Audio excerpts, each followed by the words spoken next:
ఉదాహరణకి ఒక చిన్న మెసేజ్ చూపిస్తా. మన తెలంగాణ రాష్ట్రంలో డిఎస్సి రిజల్ట్స్ వచ్చినాయి.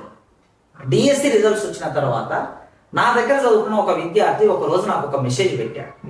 గుడ్ ఆఫ్టర్నూన్ సార్, ఏమిటి సార్ ఈ అన్యాయం? బీసీ వెనుకబడిన తరగతుల్లో ఉన్న మాకు డిఎస్సిలో కటాఫ్ మార్కులు 67.33 వచ్చాయి. ఈడబ్ల్యూఎస్ లో ఉన్న రెడ్లకు, వెలమలకు, బ్రాహ్మణులకు కేవలం 59 మార్కులు వస్తే ఉద్యోగం వచ్చింది. ఈ డిఎస్సిలో 0.5 నుండి 1 మార్కు తేడాతో జాబ్ కోల్పోయిన బీసీలము వేల మంది ఉన్నారు. కేవలం 3% ఉన్న వాళ్ళకు 10% రిజర్వేషన్ ఇవ్వడం ఏమిటి సార్ అన్యాయము? మేము 50% పైబడి ఉన్న మాకు విద్యా ఉద్యోగాల్లో చాలా అన్యాయం జరుగుతుంది సార్.